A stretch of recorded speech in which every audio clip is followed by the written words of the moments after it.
to another episode of Doodling Through Education.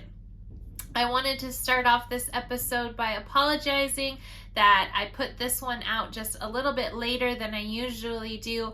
I was having some issues with my computer, so I appreciate your guys' patience with me as I worked to resolve those.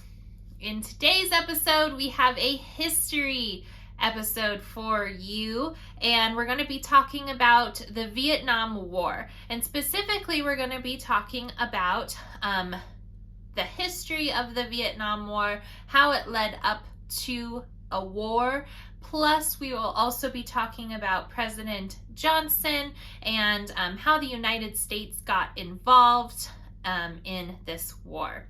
So remember, if you haven't subscribed already to the Doodling Through Education YouTube page, do so you don't ever miss an episode from Doodling Through Education.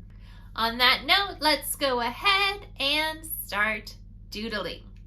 Let's begin by talking about the history of the conflict in Vietnam and how we got to the point where the president sent troops to help in 1965. To do this, let's go back to 1955. At this time, the Cold War was intensifying worldwide. The United States was taking a stand against any allies of the Soviet Union, and by 1955, President Dwight D. Eisenhower had pledged his firm support to South Vietnam. By 1957, the Vietnamese communists called the Viet Cong and others who opposed the Vietnam Prime Minister's regime began fighting back with attacks on government officials and other targets. And by 1959, they had begun engaging the South Vietnamese army in firefights.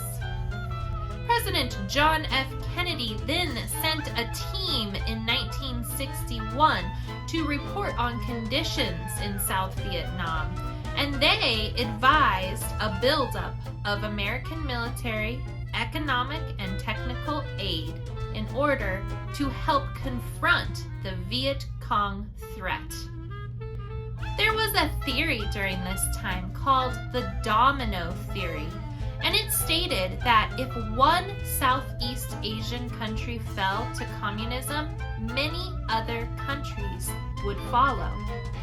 So, Kennedy decided to increase that U.S. aid even further, though he stopped short of committing to a large-scale military intervention.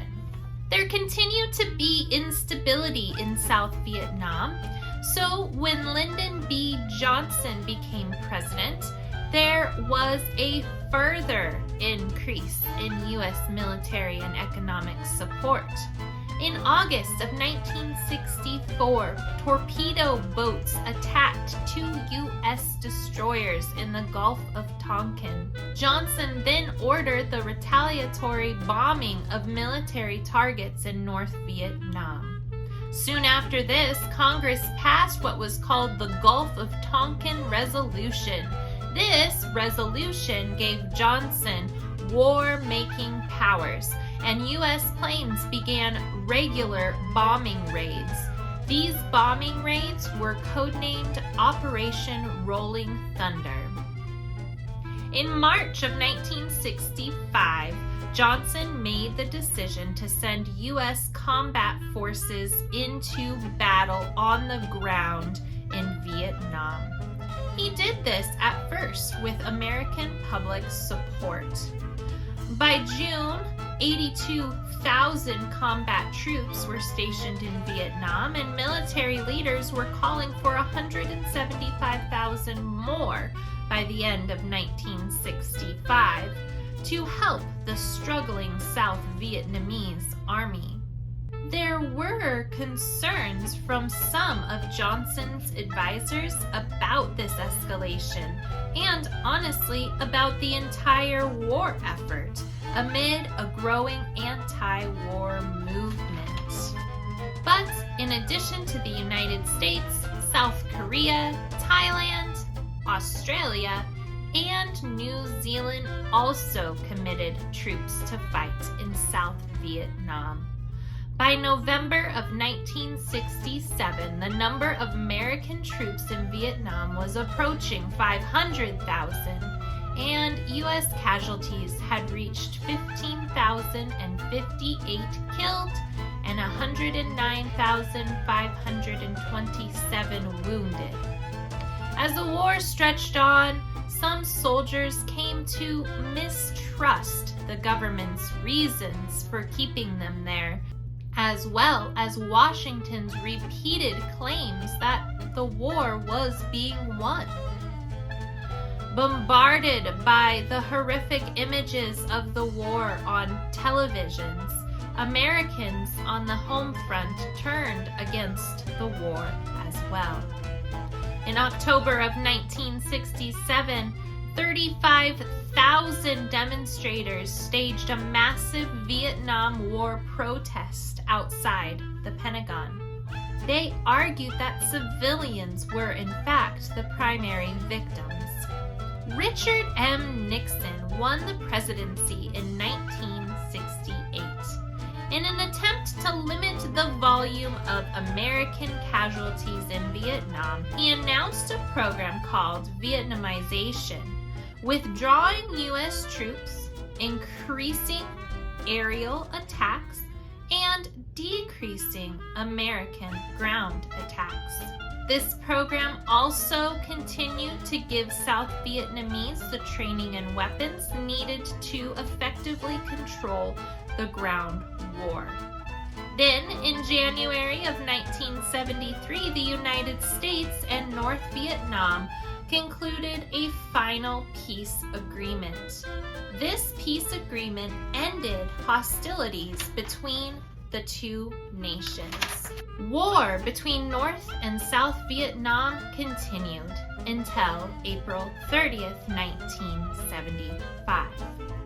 More than 2 decades of this conflict had inflicted a devastating toll on Vietnam's population. About 2 million Vietnamese were killed, while 3 million were wounded, and another 12 million became refugees. Warfare had demolished the country's infrastructure and economy, and reconstruction proceeded very slowly. In 1976, Vietnam was unified as the Socialist Republic of Vietnam, though violence then continued still over the next 15 years. Trade and diplomatic relations between Vietnam and the U.S. resumed in the 1990s.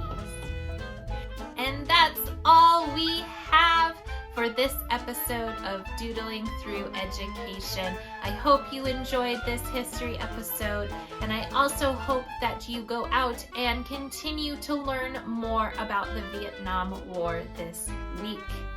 And on that note, remember to be kind, follow God's will, and take care.